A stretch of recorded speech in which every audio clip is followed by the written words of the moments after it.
I'm Inez Stepman. I'm Ben Weingarten. I'm Josh Hammer. And I'm Delano Squires. And this is NatCon Squad, where common good and common sense meet.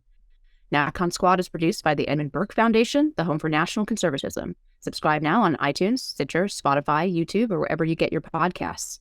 All right, so we have a very necessarily speculative show for you this week. We're going to kick it off with Josh, and he's going to tell us about the incursions of balloons or other UFOs into U.S. airspace that are being shot down. We're going to move then to Ben's segment, talking about the blacklisting of conservative outlets. Then we're going to move to our new guest host, Delano Squires, and he's going to talk about how the NAACP puts abortion over family. And then I'm going to finally talk as much as is known about this Ohio train disaster that is causing enormous ecological and potentially human devastation in East Palestine. So with that, we'll kick it off and turn it over to Josh. Okay, welcome to the tinfoil hat edition of NatCon Squad, everyone. We tried to bring in Alex Jones as a guest this week, but unfortunately he was unavailable. I heard he's interviewing Kanye again, or something like that. No. Welcome back. So we do have a fun show for you. Welcome, obviously, Delano. Great to have you with us this weekend and moving forward. So let's start off with the news of the week, really the news of the past week and a half, 2 weeks perhaps, which is this spate of balloons or literally UFOs. I mean, UFO has a technical definition, of course, unidentified flying objects. So there has now been a spate of literal UFOs that have traversed in North American airspace. There have been numerous just over the past few days alone, this past Super Bowl weekend. So let's kind of just recount, and then we can kind of go through what we know, what we may think, what we may want to know, and why we frankly don't know more than what we currently know. So I have, my column last week was partially about this. I do want to also flag that Ben has a new column out this week for the Epoch Times that kind of asks various questions about the first spy balloon in particular there. So we've already touched on in previous coverage here in NatCon Squad the first Chinese surveillance spy balloon, which China itself had the audacity to tell us was some sort of meteorological, if I can pronounce my words correctly, some sort of kind of weather kind of survey device, which obviously is facially implausible. We know for certain that this was an intelligence gathering mission. One of the questions that there are so many questions that still need to be answered about that particular spy balloon. One of which Ben raises is, would we have even known about this had the good local denizens, I believe it was in Montana, had they not informed to their local newspaper? I believe they saw it with the naked eye. This massive thing hovering at or flying at around 60,000 foot altitude. I don't know. Why did we not shoot it down? I mean, initially they told us that there was debris. I mean, as we discussed last week, that is just totally implausible. This is Montana, for God's sake. You know, are you worried about hitting bison in Glacier National Park? I mean, the thing is just, it's absurd on its face. So that happened, and now there have been 3 separate aerial incidents since then. So one was shot off the northern coast of Alaska, there in the Arctic Ocean, near Barrow, Alaska, kind of the oil Anwar region of the state. The second was shot down not too terribly far from there in the Yukon Territory, so that's northwestern Canada bordering Alaska. Not entirely obvious to me why the Canadian military could not take this thing down itself, but apparently the U.S. military, Biden and Trudeau, got on the phone this past weekend. I think it was this past Saturday, if I'm not mistaken. And the U.S. military shot this thing down as well. And then the most recent episode was Super Bowl Sunday, I believe it was, or at least it was late. I think it was on Sunday, where this fourth object was shot down kind of off the coast of the state of Michigan over Lake Huron by an F-16, if I'm not mistaken. So the obvious question here is, what the hell is going on? And what the hell is going on, and why, at least as of this recording, do we not know what is going on? Why has there been such silence coming from the administration? And, you know, look, I put my cards on the table. I'm not necessarily kind of like a full kind of absolute civil libertarian transparency at all costs kind of guy. I understand that there is some need for the government to not be fully transparent about all things national security related there. But what I will say is that if this is a pressing enough situation where Joe Biden and Justin Trudeau basically have each other on speed dial, you know, throw in kind of Mark Milley and Lloyd Austin and all kind of the defense and military apparatus, and basically everyone here is on speed dial about when we're going to have to send out an F-16 or an F-22 to shoot down a literal UFO. I don't think it's asking a whole lot to say that we should know a little bit more than what we currently know, because we currently know basically absolutely nothing other than the details that I already mentioned surrounding that first balloon. So, there are basically two theories out there. I guess three theories maybe. So the first theory, which is kind of my personal guess, to me that's kind of the Occam's razor, the most simplistic response, is that this is a series of Chinese kind of just messing with us. They see a very craven and weak president, and they're basically just trying to see what they can do as a sheer show of intimidation, possibly leading up to a future People's Liberation Army invasion of Taipei or something along those lines. Another theory is that there have been some perhaps bad faith actors out there who are just launching these things, because apparently we don't even know whether these are balloons, these next three devices. We don't know the nature of how they stay afloat. So maybe they were just kind of random rednecks, I think was the term that Eric Erickson used in his Substack post. And maybe there was random people shooting these things out there after they saw what happened with the first spy balloon. I don't personally find that plausible. And then the last theory is that we have just expanded basically the filters, the search algorithms for surveying North American airspace. And now we just basically see more in the aftermath of the spy balloon than we otherwise would have seen. But my question to that is, if that was the case, why wouldn't they just say it? I mean, that's like a fairly anodyne, simple thing that the military brass could just convey to the American people. So, I guess I'll just end on that note and throw it open to you guys. My biggest question is, why is there just this complete and utter lack of transparency right now? It seems to me a little galling.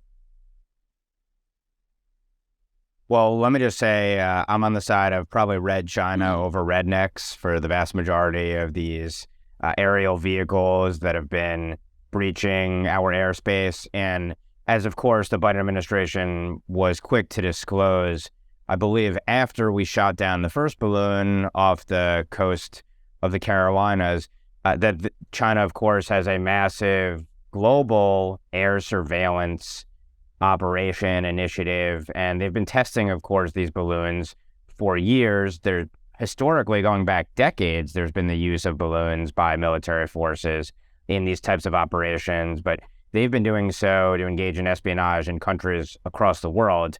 Again, I think only disclosed because, arguably, civilians in Montana noticed it. In other words, so let's put our cards on the table. Let's assume that the government knew for years that China was engaging in these kinds of aerial incursions. Why is it only that we found out about it after the Montanans spoke out? Is it because the operation was exposed and thus consequently the government had to address it? And if so, that raises a couple other questions. One, were we detecting these balloons in the past? Number two, were they able to act with total impunity in our airspace? And to what extent did that imperil our national security? We know, at least initially, that the Biden administration, according to reports, wanted to keep this hush-hush because of their vaunted Xi-Antony Blinken powwow, which was postponed consequently. But it raises the question of, was politics the number one focus of our administration when it came to these surveillance balloons? And has that been the focus of this administration? Or was it national security? And then also, are they not being transparent, or did we really not detect these breaches in the past? And if we didn't detect these breaches, and I think the phrase that the commander of NORAD used was that there was an awareness gap about these balloons in the past, what does that say about our air defenses? And in China's and maybe other adversaries probing and prodding, what else had they seen in terms of our eyes on the sky or lack thereof in the past? And what other possible breaches and compromise have we been subjected to? So, obviously there's a propaganda coup of being able to send these surveillance vehicles over the U.S. mainland and then fly it across and traverse the entirety of the nation. There's the probing and prodding to see how we respond. But I think even more than the issue of capability is an issue of will, and that we didn't have the will to shoot down any balloons, it would seem, until this one over the Carolinas, and now only subsequently a bunch of other shoot downs, raises the question, how many other vehicles have been over our airspace in, say, the last decade? And who deployed them? And how did we respond to them or not? All of this should raise huge alarm bells.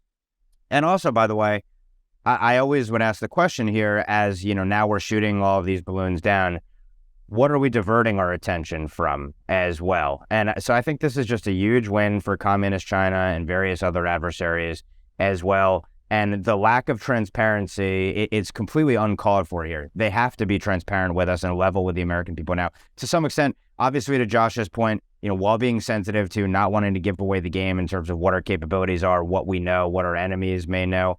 But even setting that aside, you can't use the cover of classified sensitive materials here. Now, it's out in the open. The Americans have seen it, and we need to demand answers.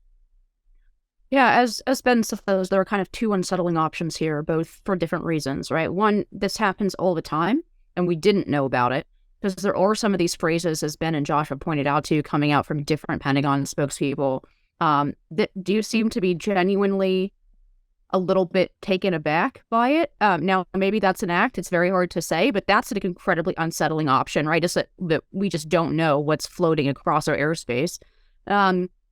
And now that we're looking for it, we're finding a lot more that we didn't know the existence of.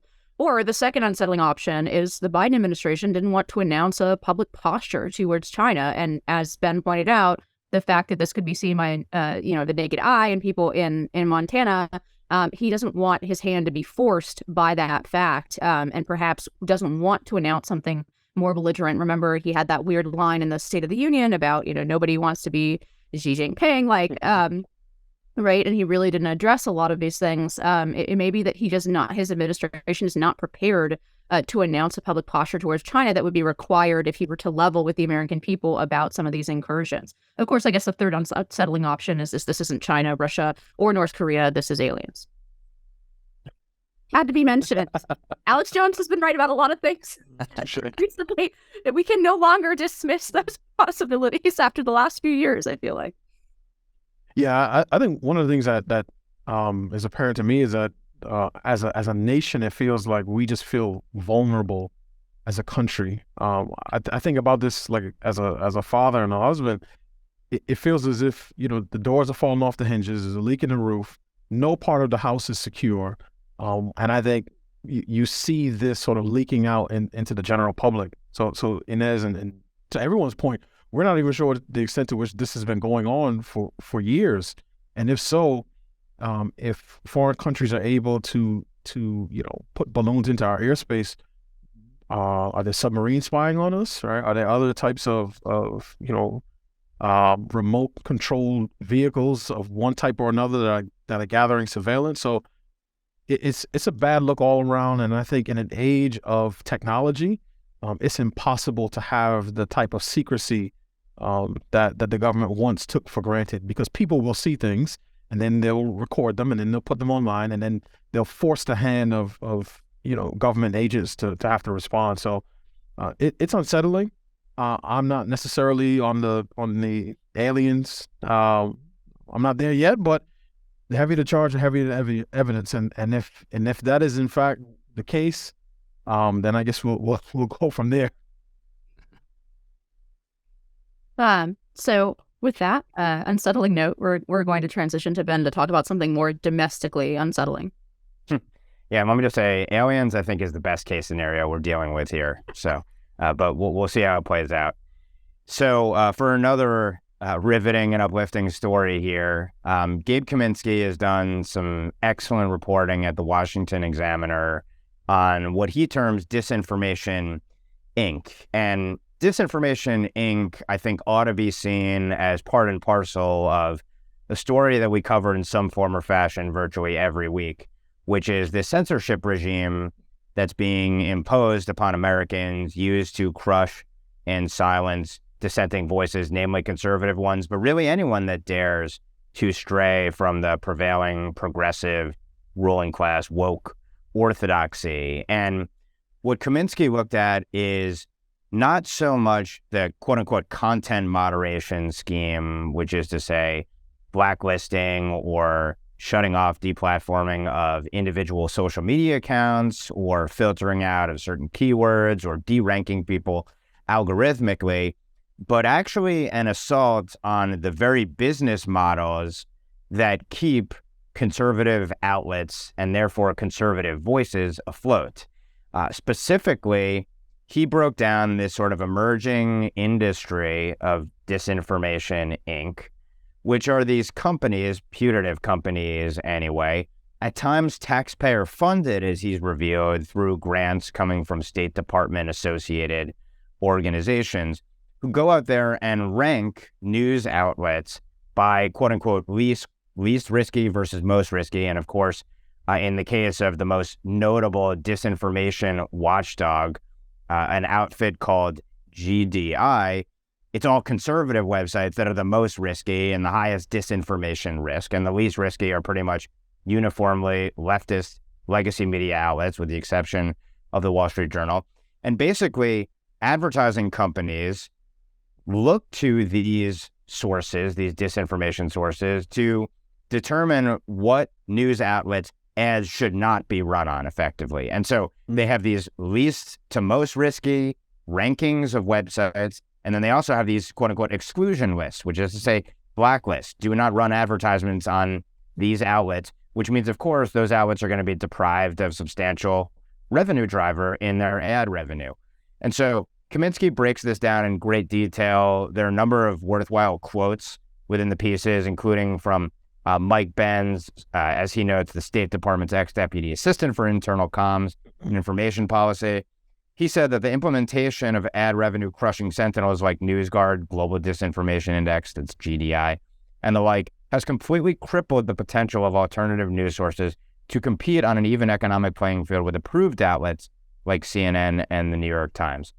There's so much wrapped up in this Disinformation Inc., but it goes to the broader theme that we've returned to time and time again of the notion that speech is violence. Disinformation has the potential to incite violence. Disinformation is, of course, as our ruling class defines it, used as a pretext then to silence voices. And this is kind of writ large how that model is being implemented in terms of attacking conservative voices broadly through outlets.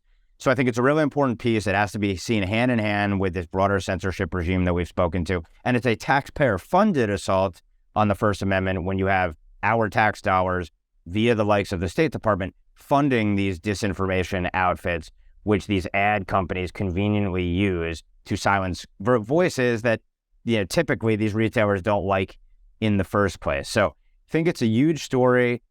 Certainly food for thought for the Weaponization Committee, the House Weaponization Committee. And, my question kind of to the group broadly is, how do we respond to this? And let's note up front, there is a whole quote unquote anti-disinformation industry out there operating every single day, has been operating for years.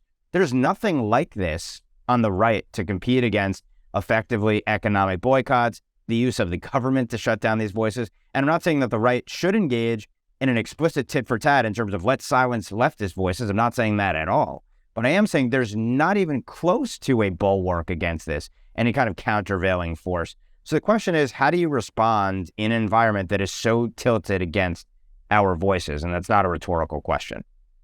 Well, two points in response to that. One, as you pointed out, right, there's this NGO complex. The lines between what is government and what is private are incredibly unclear, and that's just the shape of the regime we live under. And essentially, in every different context, it's going to require different solutions.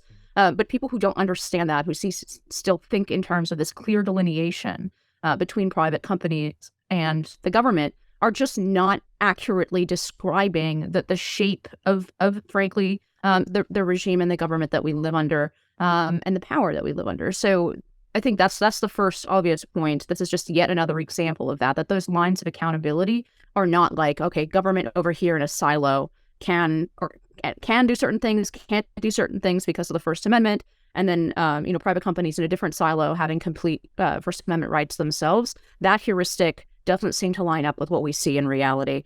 The second point is this kind of quantitative laundering almost of ideological bias through various sort of I was pointing this out the other day on Twitter, like various charts, graphs. Everyone remembers that graph that shows that the Republican Party is becoming more authoritarian while the Democratic Party is holding steady, protecting democracy. Like these kinds of laundering ideological priors into quote unquote scientific indices, charts, the idea that you can measure misinformation. You can measure what percentage. The New York Times put out a chart recently. You can measure what percentage of misinformation in each of these outlets, right, that was blacklisted. Like, for example, I think they said Steve Bannon's War Room has 19.8% misinformation, where Crowder might have like 17%, right? The idea that putting this quantification on your ideological priors makes them neutral and objective.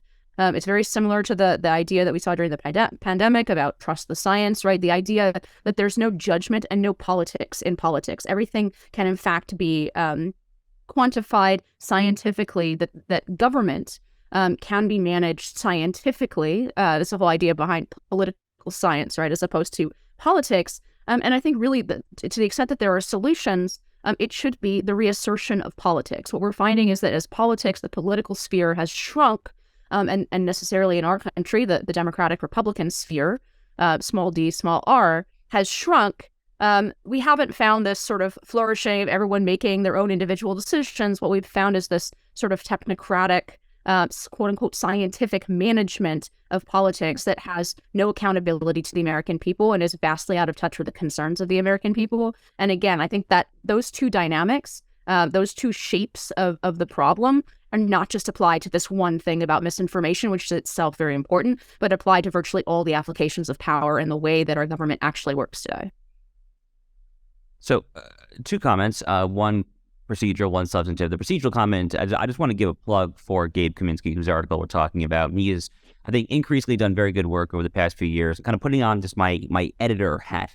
It's very great to see many kind of enterprising, young, right-of-center kind of investigative style or investigative adjacent journalists. I'm thinking folks like Gabe Kaminsky, Aaron Sabirian with the Washington Free Beacon, who has a wonderful piece this week on Amy Wax and her trials and tribulations at Penn Law, Nate Hockman, who's gotten some shout-outs on this show as well. So it's really encouraging to see kind of these young, kind of hungry, up-and-coming right-of-center investigative journalists. But my substantive comment, that I'll be brief here because I want to give Delano time, I just want to underscore one thing that Inez said, which is exactly right, is that this should kind of galvanize the right to reassert actual politics qua politics. Because, if there's one lesson that I think national conservatism tries to bring to the table, at least in relationship to kind of the overly liberalized strands of conservatism that were the status quo ante, that lesson is that we live in a world where this public-private collusion is happening right before our eyes. There is this collapse of any purported distinction between the state and the quote-unquote private sector, and any kind of purely private remedy or response is simply going to be inadequate. There is going to have to be varying kind of assertions of state power here, and that kind of gets into common carrier regulation, all the various things we talk about on this show. But I'll just end myself right there because I want to give Delano time to respond. Yeah, I think one way to respond is to ridicule these people, to mock them, and not allow them to assert a certain type of moral authority over us. I saw a clip from Don Lemon the other day where he in some ways was criticizing one of his co-hosts because she didn't, I guess, press a Republican elected official enough and on his disinformation. And I thought to myself, this is a network that literally thinks that men can become pregnant. So now when these people, whether it's CNN or the New York Times, wants to assert a particular type of moral authority and act as if they're the arbiters of truth, I would just show a big picture of Dr. Rachel Levine and say, well, New York Times, you said this was the first female admiral. Excuse me. So there are a lot of things going on here, but I think one of the things that we should do is just reject the left's premise and not allow them to assert this type of moral authority over us as conservatives. And with that, I'm going to kick it back to you to discuss the NAACP and the choices between abortion and their family. Sure. And I want to give a shout out to Josh and Newsweek for publishing this piece that I wrote last week. And my premise is fairly simple and straightforward. And is that the NAACP, the traditional civil rights organizations, the Black progressive leaders that I term the Afrostocracy, right? The politicians, the pundits, the professors, the performers, and the preachers, at this moment in history, all talk about abortion with more frequency and more passion than they do reconstituting and rebuilding the Black family. I find that to be very, very disturbing. You saw this sort of reach a fever pitch after the Dobbs decision, and after that decision, the NAACP, the National Urban League, the National Action Network, Al Sharpton's outfit, signed a letter with Planned Parenthood, NARAL, and a number of other abortion organizations, demanding a meeting with President Biden to talk about the fact that pro-life laws are going to victimize, quote unquote, Black women the most, because these people seem to believe that depopulation is the civil rights issue of our time. So this is something that's been going on for quite some time. In my piece, I said that President Obama is the last national Democrat who routinely talked about the importance of marriage and family and fatherhood as it relates to improved social outcomes across the board. Obviously, he was still, a pro-choice Democrat, but at least he had some balance in terms of, his policy and his rhetoric. But the civil rights sort of regime today is their family formation policies and rhetoric begin with abortion, and they almost never mention marriage. And in fact, I've done word searches on Twitter, NAACP's account, National Action Network, a variety of elected officials. When you search marriage, the only results that come back are quote unquote marriage equality. So that's same-sex marriage.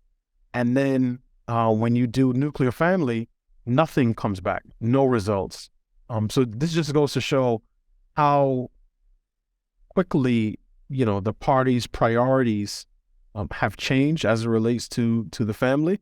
And now they seem to believe that it is better for a Black baby to be aborted than to be born to a poor Black mother. So it's something that I find morally troubling. And then the last thing I'll say is this. I saw a clip this past weekend from on Joy Reid's show on MSNBC. She had on a lawyer named Eli Mistel. And he was saying that we should consider tying abortion rights to the 13th Amendment. And Joy Reid sort of gleefully responded, the anti-slavery one. And in their thinking, involuntary servitude there's a parallel between the prohibition against involuntary servitude and quote unquote forced labor or forcing a woman to bring a pregnancy to term. So this is really troubling stuff.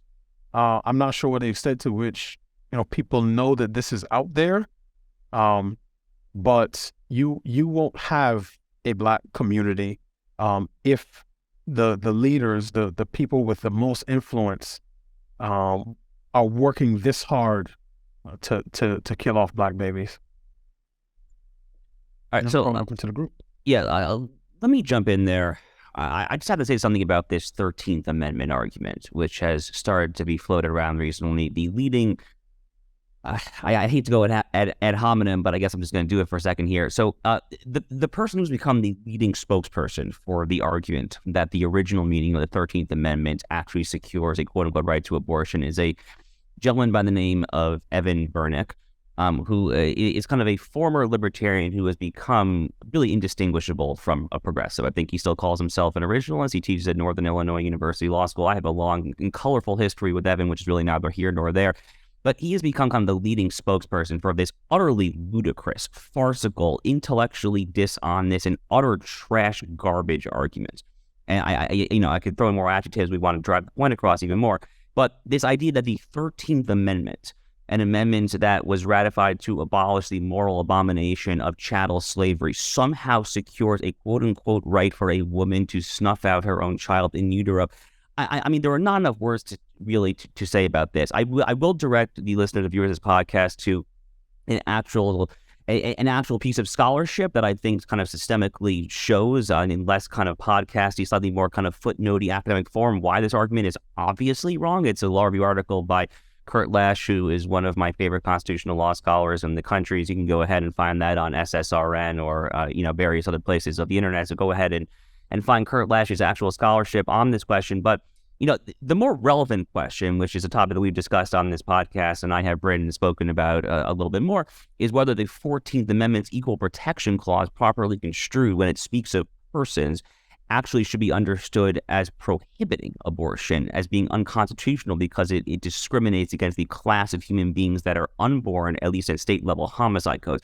That is the much more interesting and, if I'm being honest, at least fairly close legal question. But this 13th Amendment thing, Elie Mystal, I don't have enough bad things to say about him as well. He is a blogger at a horrific website called Above the Law. Elie Mystal and Joe Patrice are two of the absolute worst bad faith legal adjacent bloggers on the internet. I'm clearly a little fired up over this. This is an intersection of various kind of things that I hate, kind of this garbage 13th Amendment argument and Elie Mystal. So I'm going to cut myself off there. But kudos to you, Delano, also for coining the term apristocracy. That's a very colorful term, and I think Ben and I should probably think about what kind of the Reformed Jewish equivalent of that term could be as well, because it definitely exists in liberal Jewish communities. Just a couple points to add here. One, the ERA, if circumscribed as a new amendment in the Constitution, will also provide a new constitutional basis potentially in which to read in a right to abortion, despite the fact that its proponents sometimes, depending on which proponents, sometimes say that it won't touch the abortion legal regime in the United States, but other proponents advertised it on that basis, and a amendment was rejected, amendment to the amendment, that would separate out the rest of the amendment from whatever the legal regime on abortion or constitutional regime on abortion is at that time. I want to point out that this is no longer an issue confined to the Black community in the United States. Right? When the Moynihan report came out, I think the levels of out-of-wedlock childbearing and the decline of the nuclear family, when he was calling that alarm back in the 60s about the Black community in the United States, I think the rates of out-of-wedlock childbirth were somewhere between 20 and 30%.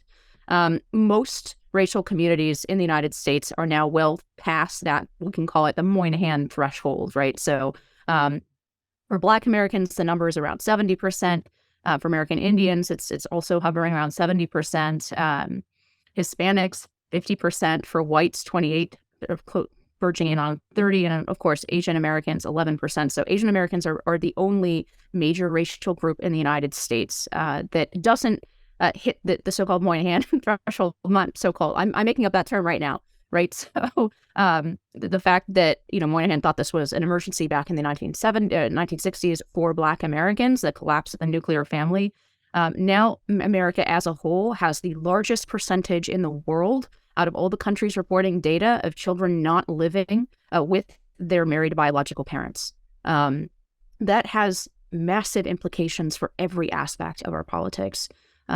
So I just want to broaden out that point. This is no longer a crisis just in the Black community in the United States. This is an American crisis for every racial demographic group in the United States, other than apparently Asians. But 12% is also quite high by global standards. So this is really an American phenomenon that we're not discussing much in our politics, except on the right to sort of throw out the numbers like I just did. But they're even, I think the right has not advanced any real or plausible way to stop the unraveling of the nuclear family in the age of atomization and modernity. So I think that's sort of a higher order question that's confronting us.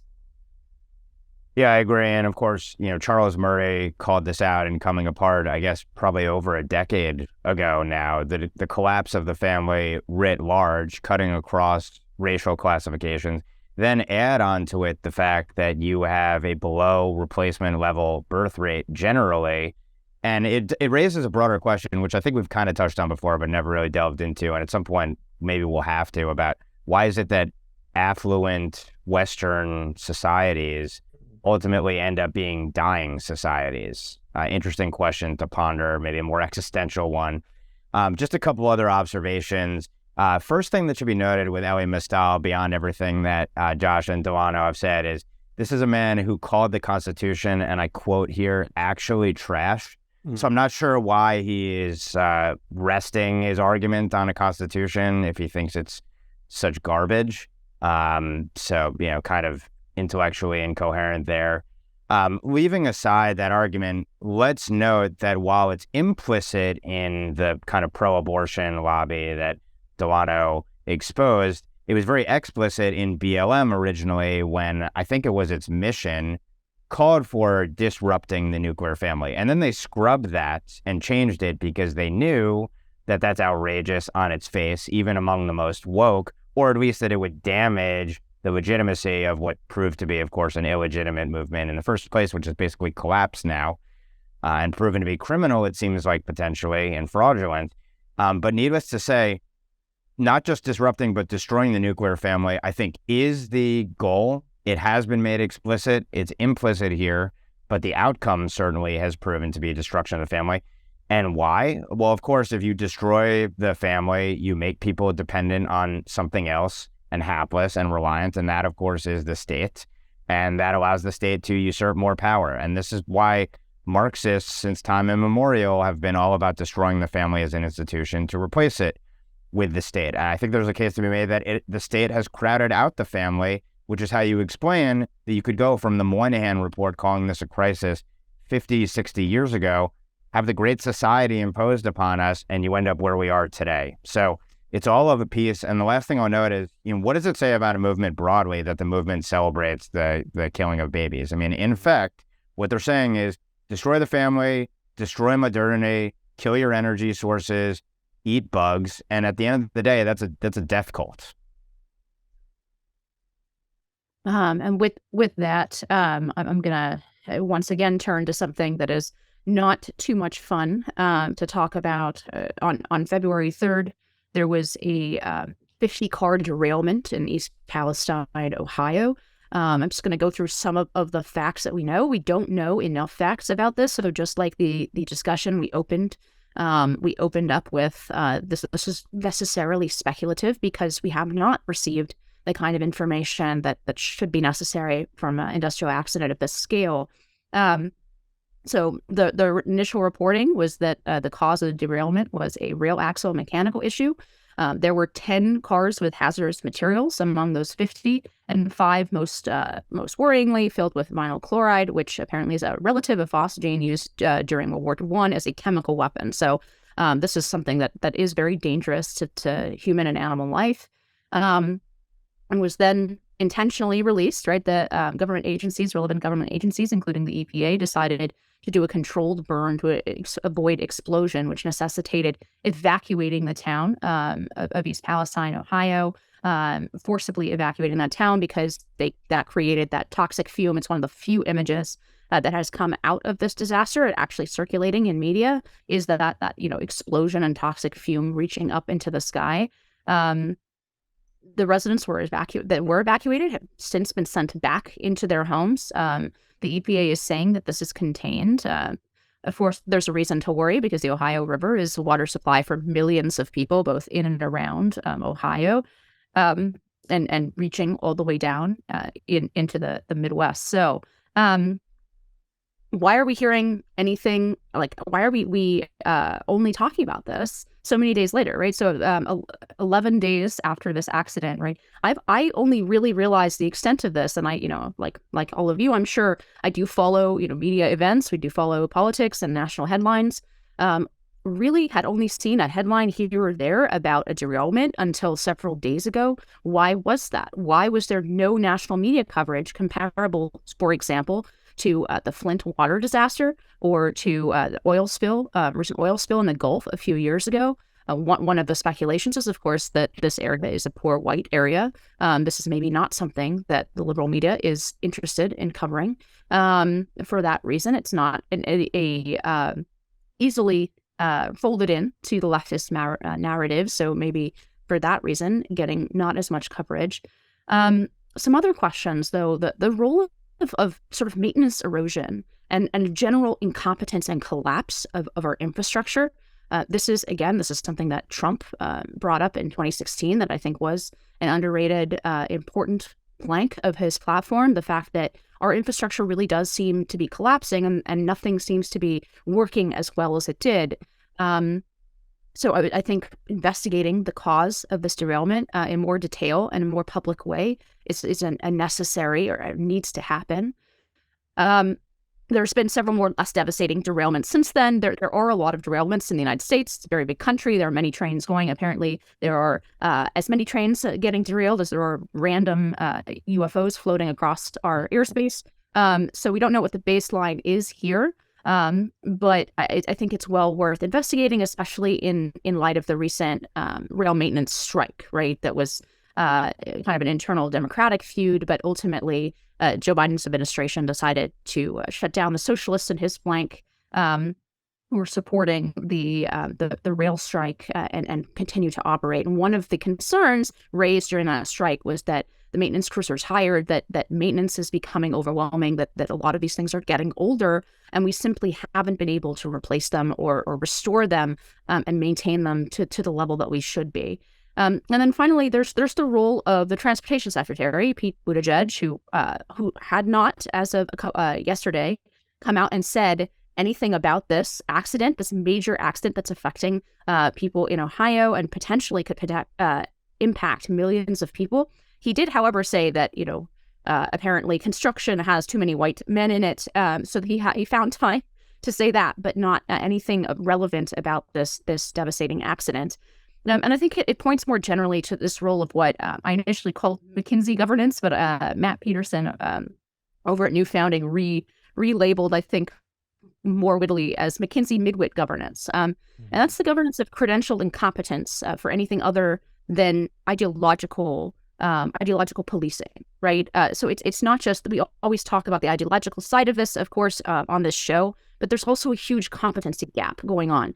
It appears that the United States cannot maintain our railways. We cannot do those basic functions of government. And in fact, we are kind of governed by people who may be quite smart, maybe have many degrees on their walls, many credentials, but actually all those credentials have prepared them, and our society more broadly has prepared our elites to do is ideologically, enforce ideological diktats instead of actually the rubber meets the road aspects of governance. So this incompetence, I think, is also something worth investigating in the light of this terrible accident that we're still finding out more about. So with that, I'll kick it out to the rest of you. So Pete Buttigieg's term as Transportation Secretary has to be by far, bar none, worst in the not so illustrious history of the position of Transportation Secretary. I mean, I guess we could have predicted that. I mean, the man's qualifications for this job are vanishingly thin, to put it mildly. I don't think it takes a rocket scientist to discern that the only reason he has this job is due to his woke intersectional identity politics status, due to his personal sexual orientation. But if you look at all the various transportation-related events that have happened just recently, I mean, it wasn't that long ago. It was literally just in the past few weeks that the FAA had the first grounding of all airplanes nationally over our sky since 9/11. That literally happened over the past month, and we just totally forgot about it.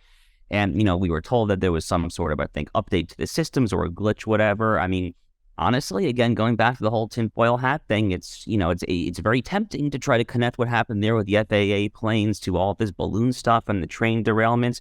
But, these images out of Eastern Ohio are just shocking. I mean, to the extent that we're seeing them at all, just absolutely shocking stuff. A literal mushroom cloud. And part of it was because it was vinyl chloride that was on this train. I was talking with a friend who's a native Ohioan yesterday. He was saying this probably didn't take years. Literally probably didn't take years to get that community ecologically and environmentally speaking fully back to what it was as of just a few days ago. And, look, I mean, I spoke at a conference in Steubenville, Ohio, not terribly far south of East Palestine, Ohio, back in October. This part of the country is already reeling. I mean, this is literally ground zero of everything that kind of national conservatives talk about kind of the outsourcing, the strip mining of the heartland and all that. So my heart goes out to those local communities. Bit of a rough welcome, obviously, for our friend Senator J.D. Vance, the new senator from Ohio, to be dealing with this.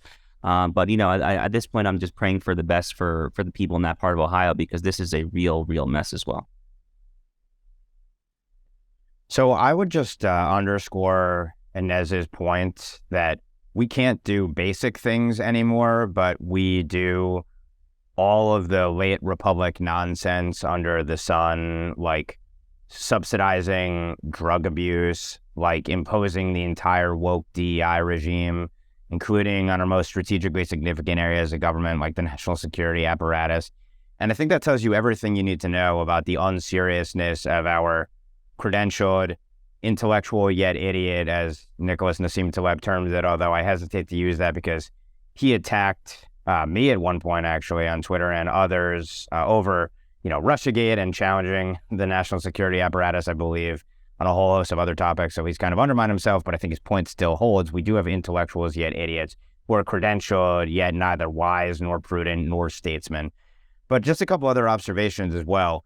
Mayor Pete, in a recent press conference, neglected really to talk about what was going on in Ohio, and essentially indicated that his real focus is not in the crumbling infrastructure, but in preventing white laborers from rebuilding it. His sole focus, and this goes back to his invocation of the power broker about racist roads being built in America, but his sole focus is who is going to do the job of building infrastructure in America, not the fact that it is crumbling all around us. Another observation, the EPA will step in and destroy one's bank account and life if they dare to want to build a structure on what the EPA ends up terming wetlands. Yet here you have a true ecological disaster that the images seem to indicate is threatening the lives of livestock and other animals, and we know is ultimately going to filter down to the people, potentially through their drinking water. And yet they're basically saying, no big deal, not much to see here. This is an EPA that will derail all manner of projects on the most asinine environmental grounds. Yet here you have an actual disaster, and they're pretty much mum on this issue. And where's Amtrak Joe in all this, lover of trans for that matter, and defender of the common man? On the no coverage by the media aspect of this, it's of course because this is not beneficial. This is not a good split screen or not a good image for the administration. I'm surprised they haven't turned it around to try to say that Joe Biden cares about the common everyday American man in the Rust Belt and, build on the State of the Union, lunch pail Joe sort of image. Maybe they'll get there. And the last thing I'll note is the left, and this is from the DOJ and beyond, has been definitely focused on environmental justice. Well, where is the environmental justice here? Maybe there really is inequity in our environmental justice when you see how this administration responds, when it's deplorables and others who have to suffer the depredations of their incompetence. And I'll just say, excuse me, really quick to close out the segment. I'm very interested in the investigation into these derailments. I know, as Inez said, it's a large country and these things happen from time to time. But I'd really like to know if there's some bad actors behind these things that are doing these things intentionally for political purposes. With that, I'll go around and ask for everyone's final thoughts before we close out this week's episode. Yeah, I guess I'll just use my time just to kind of follow up from the previous segment. So, I don't even think we touch on, I mentioned kind of the first time the FAA grounded all national flights since 9/11, which is a story that has been totally swept under the radar. These horrific derailments. There was a major rail strike. There was almost like a near shutdown. This was kind of the issue in Congress. This was kind of the issue percolating in December and the lead up to Christmas was this whole national rail strike. There have been unprecedented supply chain issues. Here, where I live in Florida, out in California, when on the coast, there have been these images. I've seen them with my own naked eye. There have been these images of these freight tankers just sitting out there, literally sitting out there, a few miles offshore because the workers aren't there or there's no one to unload it. It's just been a total mess. United States infrastructure, just to Delano's point, from like a husband or father's perspective, just kind of looking around the home and the whole place is falling apart. There is just this ineluctable sense of decline. And, again, we try our best not to be doomers on this show, not to kind of overdo it with kind of the late stage republic, kind of end of Rome stuff. But there is a lot of inexplicable nonsense going on right now. And obviously all of this transportation stuff, for lack of a better term, we're not even talking about here what we discussed in the beginning of the show, which was all these UFOs and balloons, China seemingly doing whatever it wants there. So what a mess. I guess is basically my final thought there. I think Inez is very much onto something when she says that this is kind of the morass of kind of the over-credentialed class, the McKinsey midwits, as our friend Matt Peterson has apparently coined the phenomenon. And, I don't have a quick and dirty solution here, but wow, just what an absolute mess. And, I guess the only silver lining is what an opening for the opposition party, aka the Republican Party, to potentially go in there and get these bums out of office in a year and a half. I mean, I guess that's what it comes back to for me. Yeah, that's always the black pill part of it, right? Like we can talk about the potential solutions, but it doesn't seem that there are a lot of figures in the Republican Party embracing even talking about the serious problems, right? And I'll get to that in just 1 minute with Nikki Haley's announcement and the ad that she released this morning. But first, I wanted to just further what Josh said. Wealth and liberty, such that we're still wealthy and perhaps have less liberty. But neither wealth nor liberty is the baseline condition of mankind. And sometimes I think, and maybe this is an inevitable problem of decadence, but there is this sense, especially among I think our generation, all four of us, right, who I think grew up in the 90s. There's this sense that American dominance, that being able to go to the grocery store and purchase whatever you need for your family that week, that that kind of wealth and freedom is somehow going to continue to chug along, regardless of how many pickaxes we take to their foundation. And that's simply not the case. It's not the history of mankind. And with that, I mean, the just to return to the point about the Republican Party being really disappointing, Nikki Haley kicked off her campaign. First of all, it's idiot season, right? It's seasons for everyone to announce they're running for president, even when everyone knows they have absolutely no shot of becoming president, right? There have been a number of those in the last couple of weeks.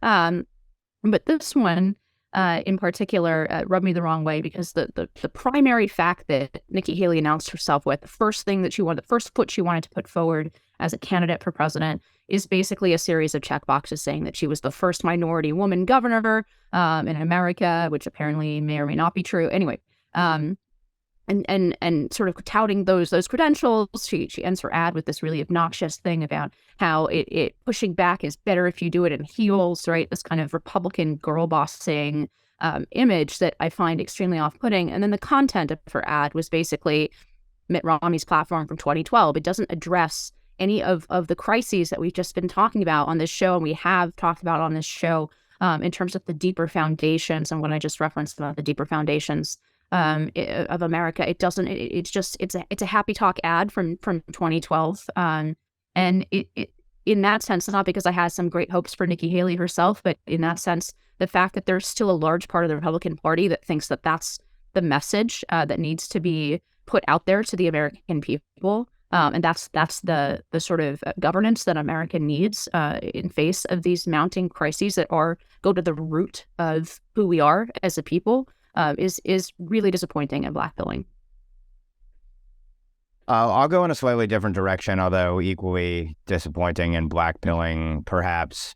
Last week, I tuned in with keen interest to the House Oversight Committee hearings, where several Twitter officials, or ex-Twitter officials, including Jim Baker and Yoel Roth and Vijaya Gadde, were grilled to some extent, and found that hearing to be somewhat revealing. And then also the Weaponization Committee's first hearing. And just a couple observations on that hearing. First of all, the totally smug and condescending behavior of the Democrats on that committee was galling and even surprising by the standards of the party of Adam Schiff.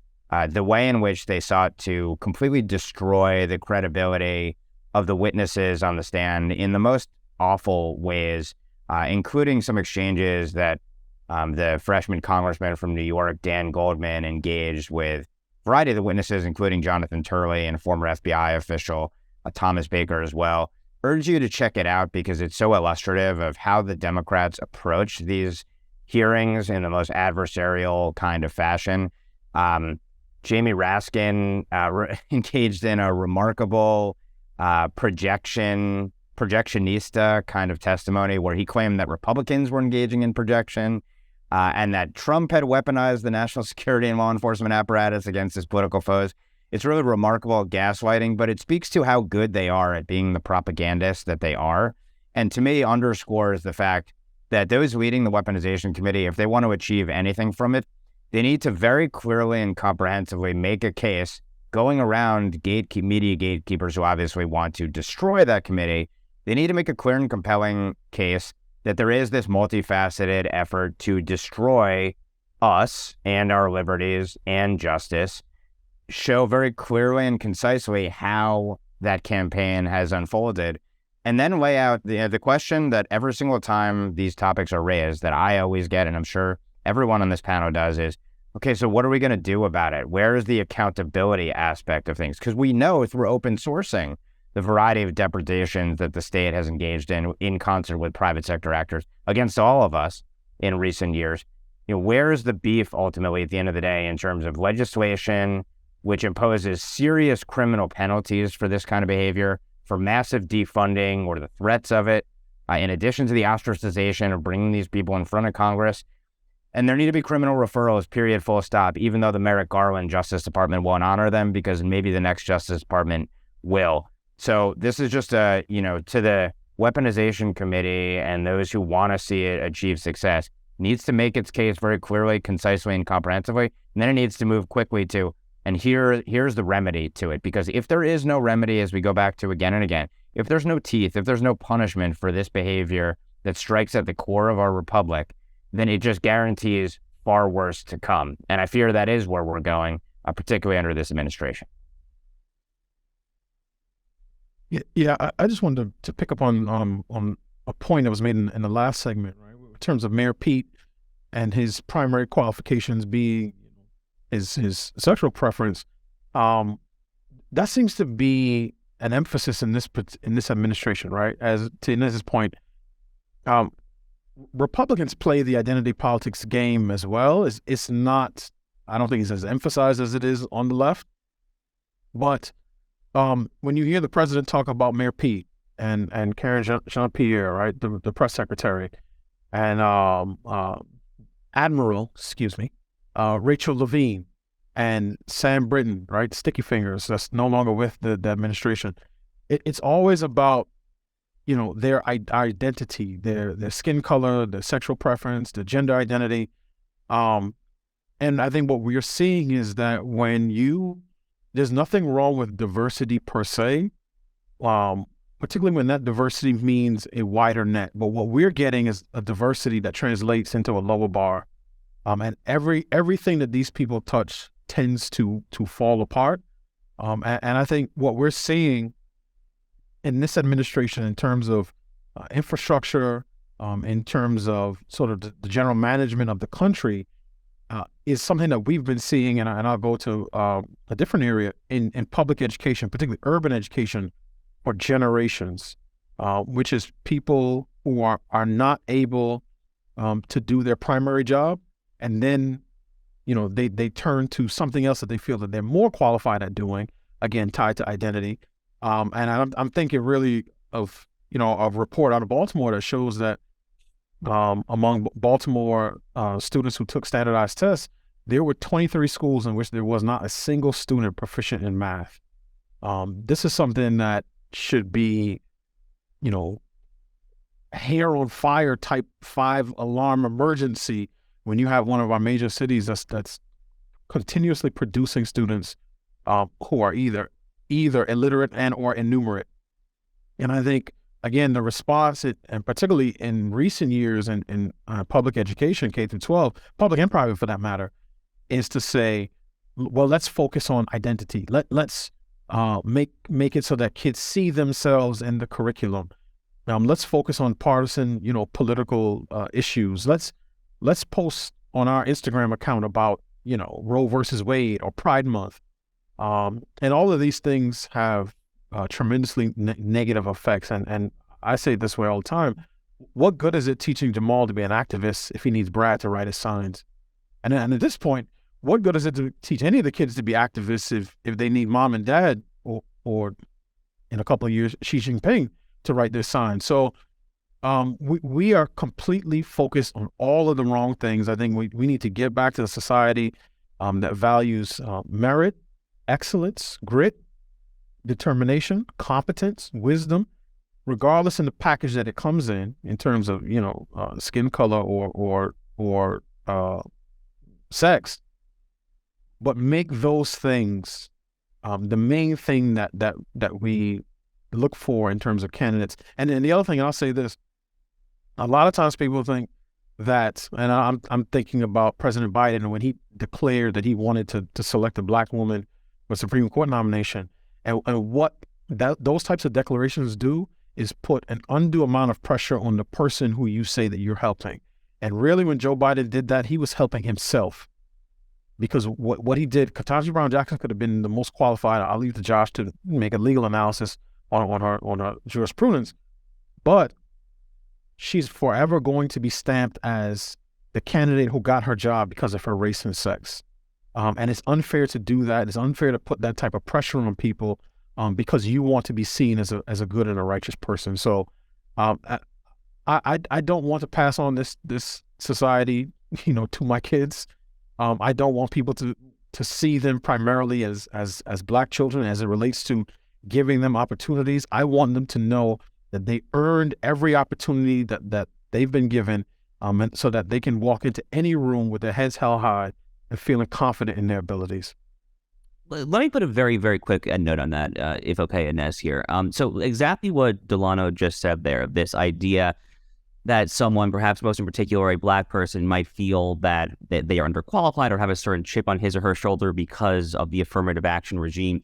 This has been a leitmotif of Clarence Thomas's jurisprudence on this exact topic, going back to the very first time he wrote about it, most specifically in a case called Adirond in the mid-1990s. I just want to say, I know we're very much out of time here, but affirmative action is on the docket this Supreme Court term, and I literally get chills down my spine as I think about the majority opinion that Clarence Thomas might write to eradicate affirmative action. Yeah, ideological activism extracts a cost and competence, I think. And on that note, on behalf of Josh, Delano, and Ben, thank you for tuning in. I'm Inez Stepman, and I'll see you at the next NatCon Squad.